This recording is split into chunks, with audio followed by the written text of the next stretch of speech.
നമ്മൾ ചെന്നില്ലെങ്കിൽ BJP നേട്ടം ഉണ്ടാക്കും. ഇത് തന്നെയാണ് ശബരിമലയുടെ വിഷയത്തിലും സെൻറ് റീത്ത സ്കൂളിൻ്റെ വിഷയത്തിലും ഒക്കെ ഉണ്ടായിട്ടുള്ളത്. ഞാൻ പാകിസ്ഥാൻ വിരുദ്ധമായി ഞാൻ ഒക്കെ കാര്യങ്ങൾ പറഞ്ഞാൽ സ്വാഭാവികമായിട്ടും ഈ ഒരു മതവിഭാഗത്തിൻ്റെ വികാരങ്ങൾ വ്രണപ്പെടുകയും ഞാൻ കോൺഗ്രസിൽ നിന്ന് ഈ പ്രത്യേക, അതായത് പാകിസ്ഥാൻ അനുകൂല മനോഭാവം അല്ലെങ്കിൽ ഇന്ത്യ വിരുദ്ധ മനോഭാവം സൂക്ഷിച്ചാൽ മാത്രമേ കോൺഗ്രസിൽ എനിക്ക് നിലനിൽപ്പുള്ളൂ എന്നെനിക്ക് മനസ്സിലായി. അപ്പോൾ ഒരു രാജ്യവിരുദ്ധനാകാനായിട്ട് ഞാൻ ആഗ്രഹിക്കണില്ല. ഞാൻ ഇന്ത്യൻ നാഷണൽ കോൺഗ്രസ് അല്ല, ഇന്ത്യൻ ആൻറ്റി നാഷണൽ കോൺഗ്രസ് ആണെന്ന് മനസ്സിലാക്കിയത് കൊണ്ടാണ് ഞാൻ ഈ 4 പതിറ്റാണ്ടത്തെ കോൺഗ്രസ് ബന്ധം ഉപേക്ഷിക്കാനുള്ള ആദ്യ കാരണം.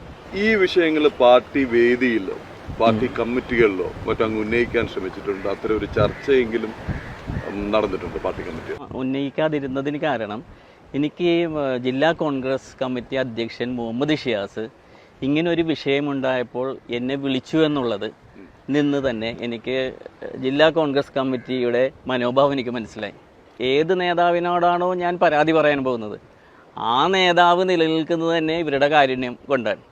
അപ്പോൾ എന്നെ പിന്തുണയ്ക്കാൻ പോകുമ്പോൾ അവരുടെ സീറ്റ് ഉറപ്പിക്കാനോ അവരുടെ അധികാരം ഉറപ്പിക്കാനല്ലേ അവർ ചിന്തിക്കുകയുള്ളൂ. അതുകൊണ്ട് എനിക്ക് യാതൊരു നീതിയും കിട്ടില്ല എന്നുള്ള ഒരു സാമാന്യ യുക്തി പറഞ്ഞിട്ടും കാര്യമില്ല എന്ന് നമുക്ക് അറിയാവുന്നത് കൊണ്ട് തന്നെ അതിലേക്ക് പോയില്ല.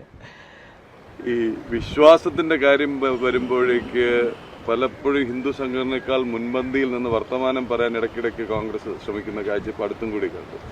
ഒരു വിശ്വാസ സംരക്ഷണ യാത്ര നടന്ന് ഭൗതികമായി യാത്രയുടെ ക്യാപ്റ്റൻ തന്നെ അവിടെ നിന്ന് ഇറങ്ങി പോകുന്നത് കണ്ടു, ഈ പുനഃസംഘടന തർക്കമൊക്കെ പറഞ്ഞിട്ട്. അപ്പൊ ഈ കോൺഗ്രസിന്റെ ഈ വിശ്വാസ സംരക്ഷണം വെറും പ്രസംഗത്തിൽ മാത്രമാണെന്നല്ല? അങ്ങനെ പ്രസംഗം മാത്രമല്ല, കപടതയാണ്. അത് ഞാൻ കാരണം പറയാം. ഞാൻ മുനമ്പം വിഷയമായിട്ട് ബന്ധപ്പെട്ട് VD സതീശൻ, അത് ജില്ലാ കോൺഗ്രസ് കമ്മിറ്റിയൊക്കെ അവിടെ പോകുമ്പോൾ ഒരു 4 പ്രാവശ്യം ഞാൻ പോയിട്ടുണ്ട് അവിടെ.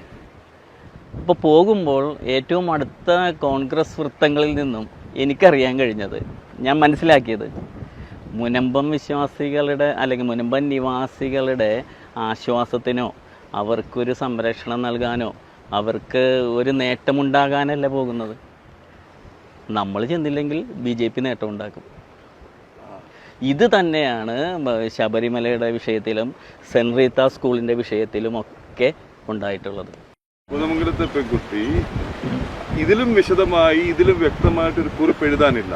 അതെ, അതിന്റെ ജീവൻ എടുത്തു, അത് കഷ്ടം, അത് രക്ഷിക്കാൻ സമൂഹത്തിനുമായില്ല, കുടുംബത്തിനുമായില്ല, ആർക്കുമായില്ല, അല്ലെങ്കിൽ ആരോടും അങ്ങനെ കമ്മ്യൂണിക്കേറ്റ്. പക്ഷേ വളരെ വ്യക്തമായിട്ട് ആ കത്തിൽ അങ്ങേക്ക് ആ വിഷയം നേരിട്ട് അറിയുന്നതല്ലേ? അതെ, ഇതുമായിട്ട് ബന്ധപ്പെട്ട് അപ്പോൾ ഇങ്ങനെ ഈ പഹൽഗാം ഇതിൻ്റെ കാര്യങ്ങളൊക്കെ കഴിഞ്ഞു.